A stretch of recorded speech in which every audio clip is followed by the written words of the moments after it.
and the go. But the smartest pick is another, just such a solid choice for RQ Akira up against so much CC. It's gonna cancel out everything.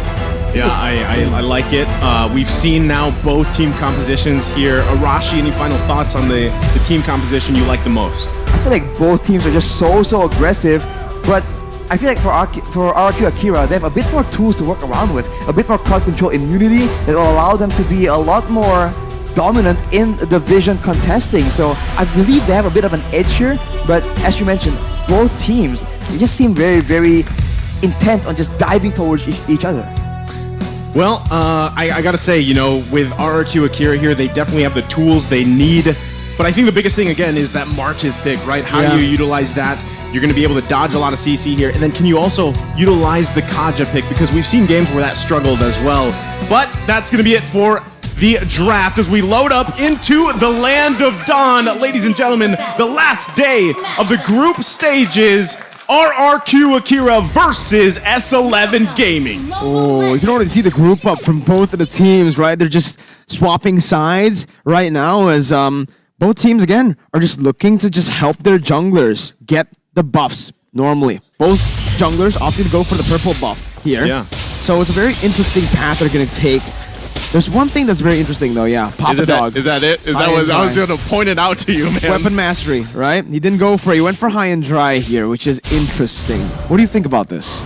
It means that he is going for a lot of 1v1 damage coming in, but of course on the side of RRQ Akira, they also actually went for the Martis in the EXP lane instead. So both teams, again, going to be very aggressive, but I do think that as far as wave clear goes, RRQ Akira has a bit of a lead with the Beatrix, with the Lunox, as well as the Martis. So I think in the early game, that kind of speed and how you can rotate will be critical in deciding who arrives to the fights first. See, this is why it's so interesting with drafts, because both teams super flex, right? We didn't initially we were like, where's Joy going? She goes in the jungle, okay. Then you have the Kadita in the mid lane not roaming. You have the Cho on the roam, and on the other side, same thing. You actually have the Fredrin in the jungle, right, doing that. And then it was the Martiz, who we have seen in the jungle as well often, but he's in the hands of Takashi here. And that matchup alone, Takashi versus Papa Dog, I feel like it's going to be tough for Takashi to get a kill here, whereas Papa Dog could possibly get an early one if he is able to utilize that high and dry emblem. And you can see the team focusing on the bottom side. Already, right early on, Takashi, though, on the Martis. That's why they actually opted to put the Martis in the XP lane instead of the jungle. And instead, they went for Fredrin in the jungle, which is, again, a weird style, because usually we do see the Fredrin get placed into the XP. But now King is already rotating towards that turtle side, going up against Papa Dog, Jawton, and Erwin. As Erwin jumps in with Way of the Dragon, able to actually bring King all the way back with Takashi, looks for a steal. The Divine Judgment comes in onto Jawton, but it's still going to be S11 who takes the turtle. Both teams disengaging, and S11 walk out with the favorable trade. No one gets taken out, but that is a very quick maneuver from S11, and I thought that RRQ Akira were the ones that were going to pull a trigger, because if you look at the composition, they have a lot more burst damage they can play around with, whereas for S11, they have a lot more outplay potential, but it seems like they are the ones that will be picking up first blood. First blood by S11 and Chen. This is what we said in the keys to victory. He needs to start popping off. Yeah. Picks the Kadita, flashy hero, does it. Erwin, with the way the Dragon and the Jeet Kune Do, brings King back, and that might just be a kill. King can't dash away.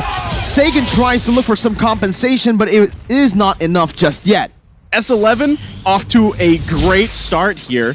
And yes, like you mentioned, right, Kadita, if you can get these early kills, you've got that last worship here. You also have the Petrify, which again has been debated. You know, do you run with the Flaker? Do you have the Petrify? Obviously, a lot of more people would opt for the Petrify for that combination to get out one member from RRQ Akira. But already, is there anything that sticks out to your eye here, Arashi, for the emblems? Of course, we talked about the high and dry already, but we can see actually in the mid lane though, a play happens to interrupt the analysis yet again. This is gonna be a spicy one, boys. They just don't like you, Arashi. They don't want you to talk, bro. I understand. Okay, you understand, right? But Erwin has just been massive here. I mean, I feel like at this point, most Cho games that we've seen have been very valuable, right? Whichever team decides to go with this hero. And it works so well in the roam because, again, you're able to just allow Jotun to go ahead and farm up, right? You don't really have to worry about too much, and then you come and contest those objectives. The next turtle coming up here in just a couple seconds. He's going to be in the right situation, but Papa Dog. Almost getting solo killed by Takashi, and again, this Martis in the XP lane in the matchup up against the Grok is working really well as Louise is going to be able to find a Divine Judgment. That's the Bennett's Rage coming in as well as Erwin is able to find the way the Dragon onto Louise. Who gets the turtle? It's Chan who takes it and secures it for his team. Both roamers falling, but again, S11 walk out with the better trade. That's a collateral turtle take from Chan with the rough waves. And S11, they're just doing so much better at abusing the fact that RRQ wants to group together and go for that dive in. Because then they group up for that big combo, and later on Papadog will be in the mix as well. So RRQ, they need to try and spread out a bit, because in the early game at least, they don't really match that burst damage from the Kadira. So they have to wait for some items to come in for that Bandit's Rage like earlier to actually decimate the HP bars of S11. Man, right now, Chan is just, the value on this pick is massive for S11 here. And now the focus on the top side. They're actually going to back off, though. The whole team, both squads here, but Erwin. Almost. Just looking for it, right? Doesn't have the flicker just yet, so he actually stops right there. I do want to talk a little bit about the stakes of the game. If Akira wins this game, guaranteed upper brackets, #1 in the group. But if they lose, there is a chance of a three-way tie once again in this group. Are you ready for it? I'm ready. Erwin's ready too as he flickers under the turret. Not going to be able to find the Jikundo though, as Erwin's going to fall under that turret, gets caught. But Sagan falls too. Chan, right now, is popping off. He's doing what the keys to victory tells him to do. Sagan he listens, bro. Almost instantly gets deleted. I thought he was going to survive, but he got clipped by the rough waves, and that instantly bursted him down. So Chen is so massive right now, but in the bottom side. The wild charge just stops Takashi unless he's able to do something here. Nope, nothing magical there. He's just going to get taken down, and RRQ Akira are able to find a trade on a turret for kill. I mean, given the situation that S11 has, RRQ Akira has been finding ways to keep it as close as possible in terms of economy, right? That's best case scenario for them because they're going to have to claw back into this game. Right now, the pace obviously being set by S11. Next turtle's up. You can see even Papa Dog finding the positioning he needs to. And Luis doesn't have Divine Judgment, right? So this is most likely going to be another turtle going in the hands of S11, furthering their lead here objectively, and they'll be able to play around this as pretty much all of their members getting very comfortable in terms of itemization at this point in the game. This is why it's so difficult when you go for so many late game picks. We saw a similar story from Blacklist, but they are forced to concede so many objectives in the early game, but fortunately for them, they're still able to match the structure takes and even have a bit of a lead. Taking a look at the items right here, Hunter Strike for Takashi means that he can be a lot more aggressive, but Gusta La Gusta with the Blade of Despair will start doing a lot more damage, especially to the Squishier members. But of course, once the Lightning Punch from Chen is completed, the already insane burst will get even worse for the side of RRQ Akira. Takashi was looking for a steal there, but will be caught in the wild charges. Erwin comes in to rotate, but Jotun's just going to be able to slay him down. The Divine Judgment comes onto Erwin right now as King is able to find a taunt. Sagan picks up the kill, a 1-for-1 right now. Ooh, Chen still able to get out. Jotun, once again, jumping back and forth, trying to get that last proc, but will just decide to disengage as Sagan comes in, just dealing some damage. And that whole time, Gusta La Gusta almost got taken out on the bottom side by Kai. So, I mean, that's just showing how much of a sort of vacation mode Kai has had. They might be focusing here on the bottom side, but Jotun not even going to let King and Luis get close enough. Still, though, Luis doesn't have the Divine Judgment. This is what RRQ Akira has to do. They have to play around Luis, and that's kind of been the trend for them throughout the group stage, is Luis finding those sets, whether he was playing the Lolita, whether it's the Kaja here. And still, if Gusta La Gusta can continue to grab a couple kills here and there, he's got weapon mastery himself, he will be a threat as the game goes on here. Luis, we have seen that he really does do a lot more flashy things when he has AoE crowd control that can set up his whole team for a big fight. But whoa, King! Erwin is able to find that right now, but everybody just collapses. The Petrify is massive by Chan. He finds the Lunox, Sagan's the fall, and Louise as well to Kai, who picks up a double. Gusta Lagusta rotates back into the mid lane, but it's a bit late. Takashi is going to be caught there. Jumps in onto the bush, and S11, they've timed that perfectly for the neutral objective to spawn, and that's the Lord. I wonder if Akira can be considered doing good or bad right now, because they've been losing a lot of fights, but at the same time, they've been able to minimize the goal difference, the structure difference as well. But now with S11 taking that Lord, if they play the macro game properly and manage all three waves at the same time, they have a chance here to, at one fell swoop, just break down multiple turrets from the side of Akira.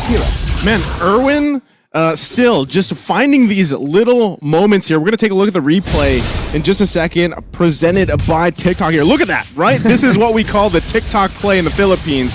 Comes in with that combination and doesn't die. Like, he's able to survive as well. And then the double there from Kai. That is a massive value here for S11. What? Hey, yo, what happened? Chan just got caught, and Jotun's looking for that ambush. Luis is going to be taken low. He doesn't have the divine judgment, and Jotun's is going to be able to walk him down. Takashi on the back, forced to flicker out very low. Jotun gets traded back as Gusta Lagusta picks up a mega kill. But man, it's just action everywhere, and they don't stop. They're still going. Here, Sagan comes in with Wild Charge, will cancel that damage out. Erwin jumps in, now bringing him back with Raider Dragon. As Kai is going to be able to actually deal the damage back onto him. But Gusta and King traded back once again, and it's a shutdown over to Gusta. Oh, man. This is a tough situation here because multiple shutdowns were picked up by Gusta Lagusta in that fight. Look at the damage right now. Okay. Out of nowhere, he is 6-0. Okay. The Beatrix does damage. What was wrong with all the other Beatrixes at M4? What's with the win rate? Yeah. Well, he's 6-0. It's Gusta Lagusta, man. He's 6-0. He has the weapon mastery. And just a couple minutes ago, we were like, at one point, Gusta Lagusta, if he can continue to farm up, he is going to be a threat. And this is now. Now we're here, right? This is exactly what we're seeing. They get some more space on the map that they need. They even out the turret situation. But still, S11 is not out of this, right? They still do have quite a bit of control. They've got setups here. But Erwin, at this point, has to be much more careful in the way that he approaches these. And the same thing, Luis, now that he has Divine Judgment, he's feeling a little bit more confident, especially with Gusta Lagusta popping off at this point. He could find a setup that he wants, and then that's an immediate -1 for S11. It's going to be way harder for S11 to pull off their composition in the later stage of the game, right? They need to use their burst really efficiently towards that back line, and it's Sagan and Gusta. Thing is, Sagan can go invulnerable, and Gusta, the longer the game goes, will have some defensive items, will be a bit harder to catch. Meanwhile, for S11, most of them are open, and most of them can't really, take the prolonged fights here. It's just Kai, but just as I say it, again, Gusta Lagusta, he's dealing a lot towards Papa Dog on that high and dry. See, that's the thing. As we just said, Luis will pull those into Gusta Lagusta, find a kill, but Chan, though, Chan still has the rough waves. Is going to be able to get out of that one. A good snipe over just to poke Erwin down. But RRQ are doing good right now. They've gotten the turrets down, and they can actually just wait it out. Play the long game, unless Erwin gets caught here, and that's just a legendary picked up by Gusta. That's insane, What man. is Gusta? What? This man's insane! It's such a tough situation right now because Gusta is relatively survivable. Wow, that's a lot of damage, but he has a Has Clause as well, so he is sustaining a lot in these fights. And later on, Luis can transition from being an engage tool to a peel tool to ensure that Chan or Jotun, anyone who just dies in the back line, can get instantly shut down and destroyed by the damage coming in from the 8-0 right now, Gusta Lagusta. oh, look at Chan. Oh, He's I looking am. for a setup here on Gusta if he can find it. Oh my god, Sagan actually reads it out. Chan's still able to dish out the damage, but again, that's where the Lunox comes in handy. I thought it was going to hit, and then he's going to go for Luis ult, on the and then he hunt, goes though. for the hit. But yeah, Luis is on the hunt. Not really going to be able to commit just yet, though. So, both teams just disengage unless Papa Dog gets caught with a wild charge. He is going to be able to turn it back around onto RQ Akira. Luis is going to be sprayed down right there as Gusta still dealing a lot of damage in the back. Flickering out to safety as he's going to be able to kite for a bit, but King will fall to the hands of Kai, who's still running wild on RRQ Akira. And there's a triple kill, and in the mid lane, it's a 1v1 where Chan's going to be able to actually deal out the damage to shut Gusta down. Takashi coming back at it, getting the decimate, and getting a trade back in. It's a 4-for-1.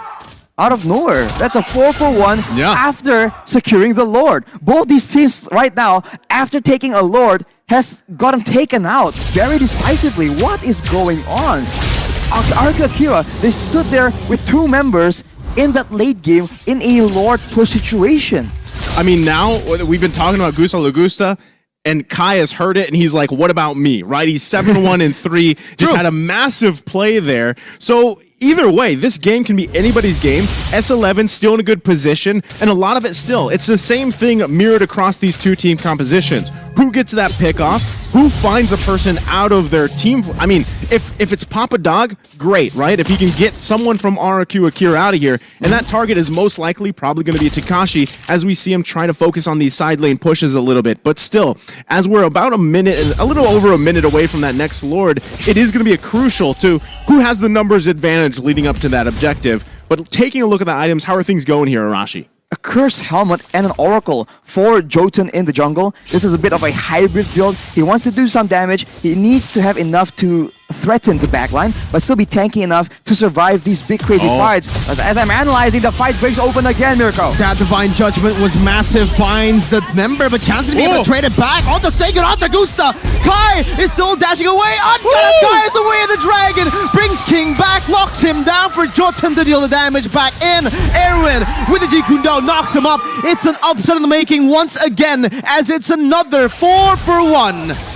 Can they actually push into the base here? It's only Luis. There's more than 20 seconds. They're going in. Erwin with a Flicker combo and the Jeep Kundo. The mini-waves needs to be cleared out. Luis is trying his best to actually buy some time. 5 seconds onto the Lunox right now. That's going to be Luis jumping in again. And that's S11 Gaming pulling another stop to upset the odds. RRQ Akira is down. Their 33 consecutive wins.